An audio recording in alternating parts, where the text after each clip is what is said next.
हम पढ़ेंगे union and it's territories, यानी संघ और उसके क्षेत्र। अब हमें पता है कि हमारे भारत में 28 स्टेट्स है और यूनियन टेरिटरीज है।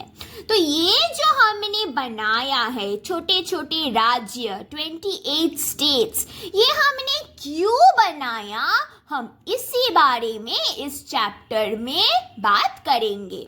अब हमें पता है कि जो कॉन्स्टिट्यूशन ऑफ इंडिया, हमारे भारत का संविधान, वो 22 भागों में भाग किया गया है, यानी the constitution of India has been divided into 22 parts. अब इन 22 पार्ट्स में क्या है हम पढ़ेंगे।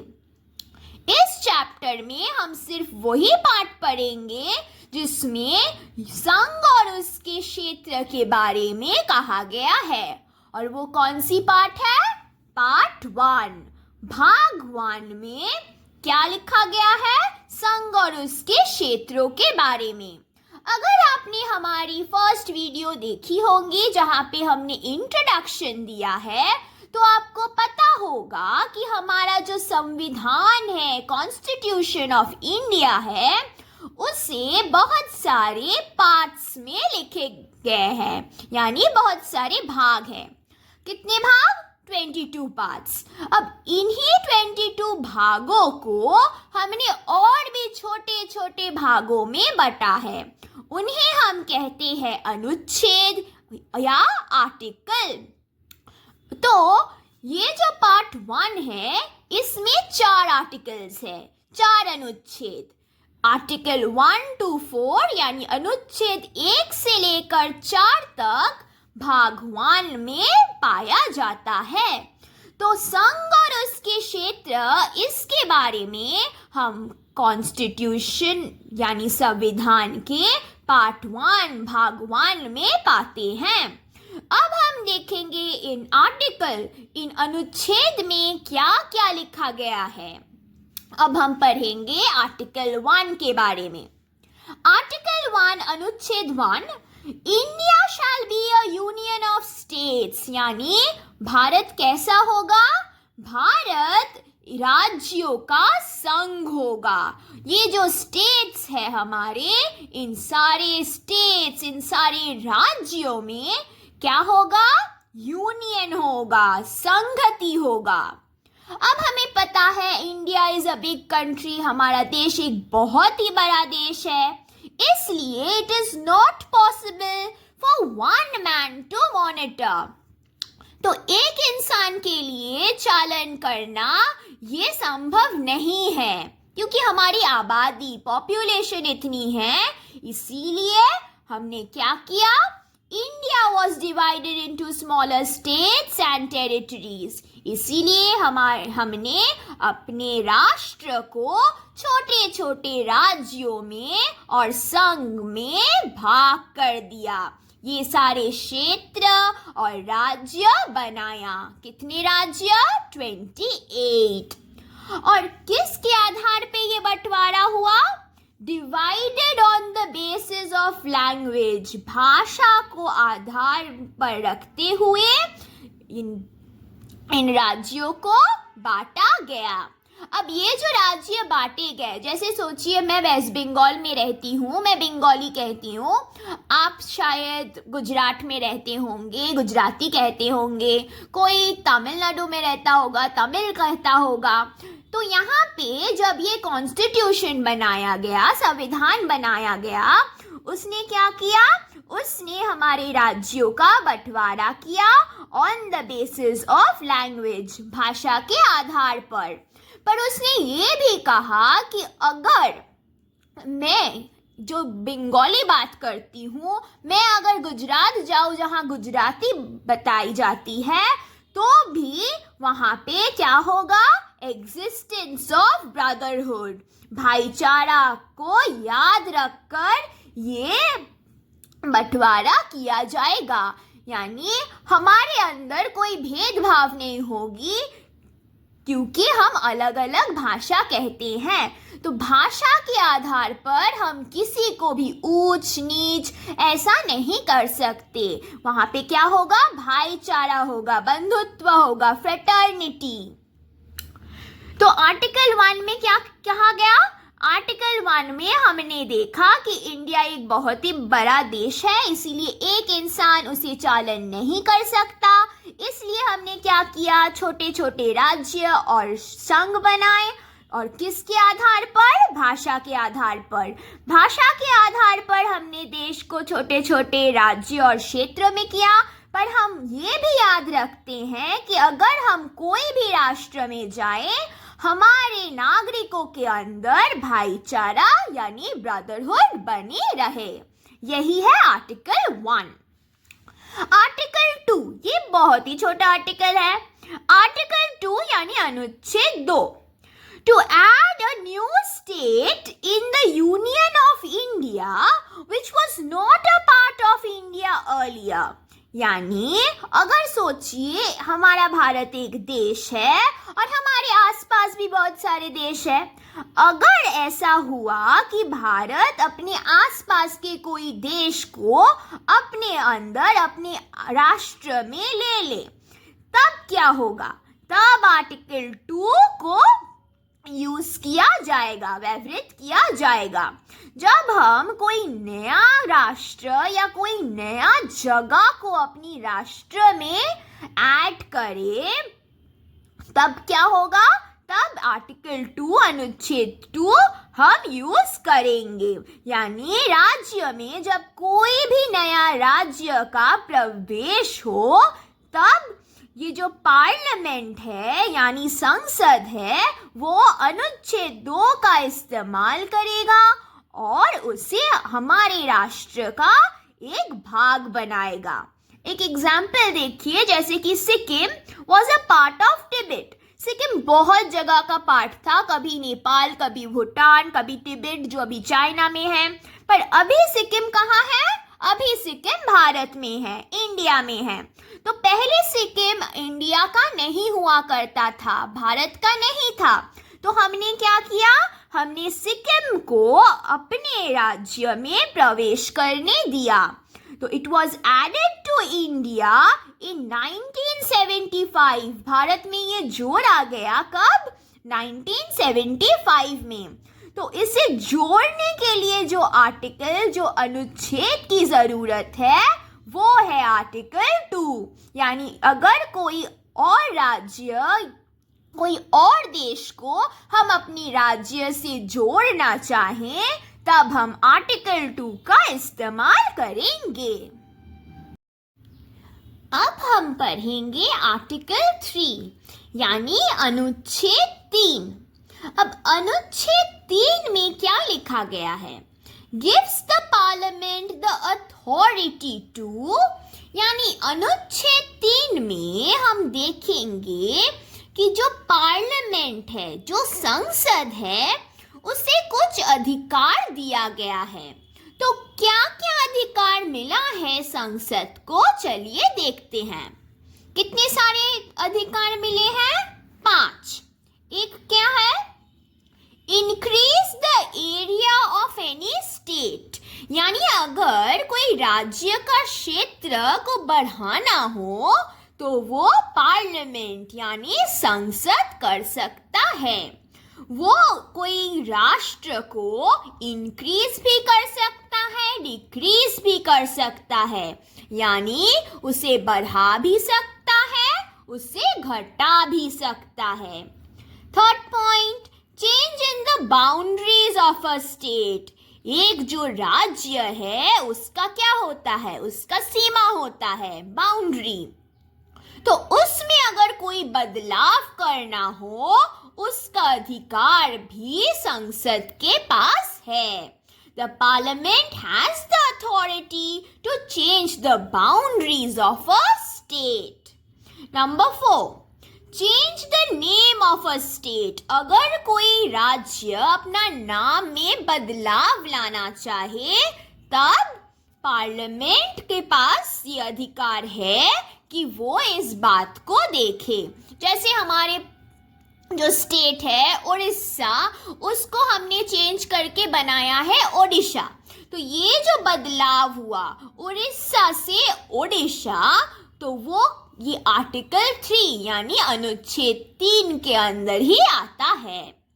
फिर है 5th point, create a new state. अगर कोई नया राज्य बनाना हो तो आपको अनुच्छेद 3 का ही उपयोग करना होगा।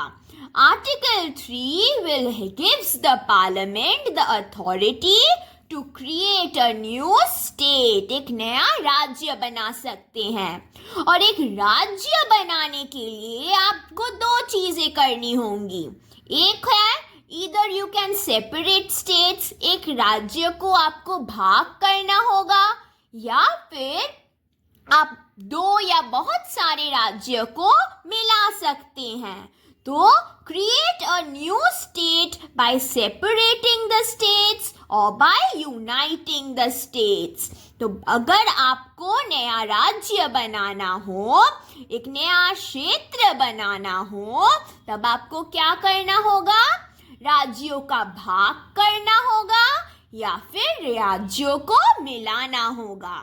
यही है आर्टिकल 3। एक राज्य के साथ संसद क्या कर सकता है वही बताया गया है। फिर हम देखेंगे आर्टिकल 4, अनुच्छेद 4। ये बहुत ही छोटा पॉइंट है।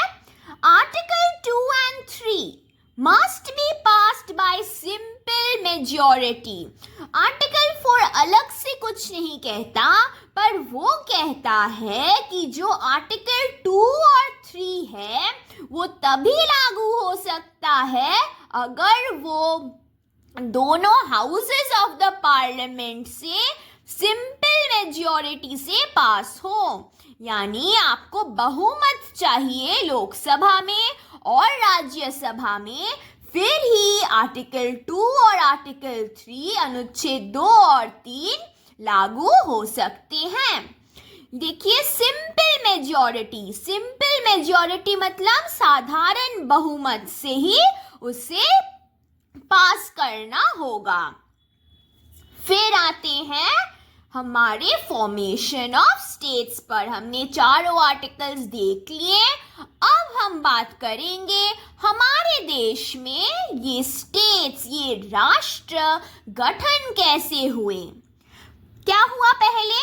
The people of India demanded formation of states. हम भारत के नागरिकों ने कहा कि हमें राष्ट्र चाहिए, हमें राज्य चाहिए।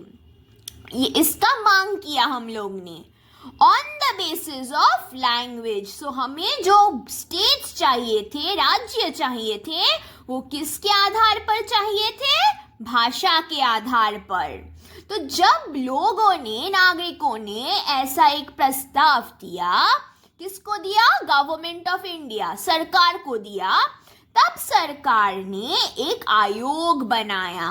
उस आयोग का नाम है धर कमीशन, जो 1948 में बनाया गया। एस.के. धर उसका लीडर था। तो ये जो धर आयोग है, इसमें 3 सदस्य थे, 3 हेड, 3 लीडर। और सबसे बड़ा लीडर कौन था? एस.के. धर। इसीलिए इसे हम धर कमीशन कहते हैं। अब देखिए वो 3 लीडर्स कौन थे।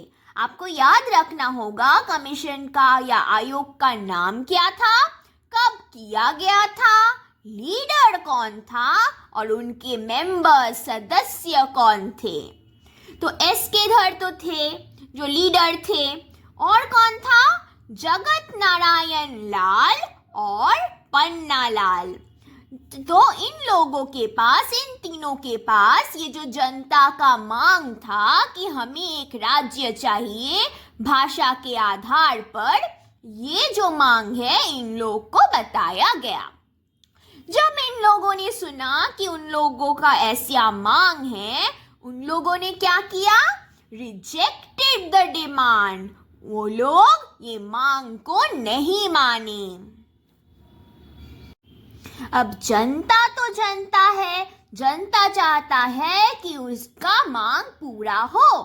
तो फिर गवर्नमेंट ऑफ इंडिया ने फिर से एक समिति बनाया जिसका नाम था जेवीपी कमेटी। वो 1948 यानी जिस साल एसके धर कमेटी बना था उसी साल ये भी कमेटी बना। जो धर कमेटी था वो क्या किया, उन्होंने ये जो मांग है जनता की उसे स्वीकार नहीं किया। तो फिर जनता फिर से मांग करने लगे और इस समिति का गठन हुआ, जेवीपी कमेटी। देखिए नाम से ही पता चलेगा इस कमेटी या इस समिति का हिस्सा कौन थे। जवाहरलाल नेहरू, वल्लभ भाई पटेल और पट्टाभी सीतारामैया। इन लोगों ने जब सुना कि पब्लिक का डिमांड, उन लोग का मांग क्या है, तो इन्होंने भी मांग नहीं माना। They even rejected the demand of the people. अब जो जनता है उसे तो चाहिए राज्य, इसीलिए पीपल्स डिमांड इंटेंसिफाइड। लोगों का ये जो मांग है ये क्या हुआ, इट इंटेंसिफाइड और तेज होने लगा। और उन्हीं जनता में से एक आदमी था, उसका नाम था पोती श्रीरामुलु। वो क्या थे, वो तेलुगु स्पीकिंग रीजन से थे, यानी तेलुगु भाषा के क्षेत्र से आते थे। वहां की कोई क्षेत्र नहीं थी, मतलब उसी एरिया से। तो वो चाहते थे, उनका मांग था कि जो तेलुगु स्पीकिंग पीपल है, जो लोग तेलुगु बोलते हैं, उन लोगों के लिए एक अलग सा राज्य बनाया जाए। तो जब ये गवर्नमेंट के जो कमेटी समिति थे वो लोग जब मांग नहीं पूरा किए, तो ये जो इंसान है इन्होंने क्या किया, इन्होंने fasted for 56 days and died. इन्होंने क्या किया, 56 दिन के लिए अन्नासन में चले गए। उन्होंने कुछ खाया नहीं, पिया नहीं, और इसी के कारण वो गुजर गए। अब देखिए, एक जनता ने प्रोटेस्ट किया और वो गुजर गया। तो अब जनता तो बहुत गुस्सा है, अब तो मांग पूरी करनी होगी। इसीलिए क्या हुआ, government came under pressure. Government क्या हुआ, वो मजबूर हो गया और for the creation of Andhra state. ये जो व्यक्ति थे इनको क्या चाहिए था, आंध्रा स्टेट यानी आंध्र राज्य का निर्माण करो, यही था उनका दाबी। पर ऐसा नहीं हुआ तब जब वो जिंदा थे और वो गुजर गए बिना खाए पिए। फिर government of India was forced to create Andhra state. जब वो गुजर गए तब पब्लिक बहुत गुस्सा हो गया और गवर्नमेंट यानी सरकार वो मजबूर हो गया आंध्र स्टेट, आंध्र राज्य को बनाने के लिए। तो आपसे पूछा जा सकता है कि कौन खाना पीना छोड़ दिया, और ये भी पूछा जा सकता है कि कौन सा राज्य है, कौन सा स्टेट है जो सबसे पहले बनाया गया था। कौन सा स्टेट है, Andhra state. First linguistic state यानी भाषा के आधार पर जो पहला राष्ट्र बनाया गया वो है आंध्र स्टेट। ये इम्पोर्टेंट है और ये मद्रास के वहां से लिया गया। ठीक है, अब आगे बढ़ते हैं। अब देखिए, आंध्र स्टेट तो बन गया और बाकी लोग का भी तो मांग था कि हमें भी भाषा के आधार पर राज्य चाहिए। तो others wanted their demands to be fulfilled, कि अगर एक स्टेट को जो हम मांग रहे थे वो मिल गया तो हमें बाकियों को क्यों नहीं मिलेगा। तो बाकी जनता भी अपना मांग संपूर्ण करना चाहते थे। फिर क्या हुआ, फिर गवर्नमेंट ऑफ इंडिया ने और एक कमीशन बनाया और उस कमीशन का नाम था फैजल अली कमीशन। ये बना कब, 1953। और इनके सदस्य कौन थे, फैजल अली, KM पानिकर और HN कुंजू। ठीक है, जब उन्होंने मांग सुना जनता का, उन्होंने क्या किया? Accepted the demand. तो कौन सा कमीशन था जो पब्लिक का डिमांड, पब्लिक का जो मांग है उसे स्वीकार किया? फैजल अली कमीशन ने। पर देखिए, they rejected the theory of one state one language, कि एक ही राज्य में एक ही भाषा होगा। ये जो थ्योरी है, ये जो कॉन्सेप्ट है, इसको उन्होंने मना कर दिया। उन्होंने क्या कहा कि एक भाषा एक राज्य, वन स्टेट वन लैंग्वेज, ये नहीं हो सकता। ठीक है, तो फिर क्या हुआ? फिर आया 7th कॉन्स्टिट्यूशनल अमेंडमेंट एक्ट 1956, यानी 7th संवैधानिक संशोधन अधिनियम जो आया 1956 में, और इसे ही हम कहते हैं स्टेट्स रीऑर्गेनाइजेशन एक्ट 1956। तो इसी को हम कहते हैं, ये दोनों नाम एक ही चीज के हैं। तो आपको क्वेश्चन ऐसे आ ही सकते हैं कि स्टेट रिकॉग्निशन एक्ट को और हम क्या कहते हैं, तब आपको बताना पड़ेगा 7th कॉन्स्टिट्यूशनल अमेंडमेंट एक्ट। या फिर ऐसे भी पूछा जा सकता है कि 7th कॉन्स्टिट्यूशनल अमेंडमेंट एक्ट को क्या कहते हैं, तब आपको कहना होगा स्टेट्स रीऑर्गेनाइजेशन एक्ट। इसको, ये जो राज्य पुनर्गठन का जो अधिनियम है, स्टेट्स रीऑर्गेनाइजेशन एक्ट, इसको पास किया गया। फिर जो पार्ट 7 है ऑफ द कॉन्स्टिट्यूशन, वो क्या हुआ? It was repealed. तो भाग 7 यानी हमारे संविधान का, हम लोग का कॉन्स्टिट्यूशन जो है, संविधान है, उसका जो हमने कहा था देयर आर 22 पार्ट्स, ये संविधान के 22 भाग हैं, उनमें से एक है 7th भाग। तो उस 7th पार्ट में क्या किया गया? वॉज रिपील्ड, उसे निरस्त कर दिया गया। और फिर क्या हुआ? 14 states and 6 union territories were created। तो सभी कह रहे थे कि हमें राज्य चाहिए, राज्य चाहिए भाषा के आधार पर। तो ये जो फैजल अली कमीशन है, जो 1953 में पास हुआ, उन्होंने मांग स्वीकार किया और क्या किया? 14 स्टेट्स और 6 यूनियन टेरिटरीज, यानी 14 राज्य और 6 केंद्र को बनाया। ठीक है, और ये कब बना गया? 1 नवंबर 1956, 1 नवंबर 1956 को।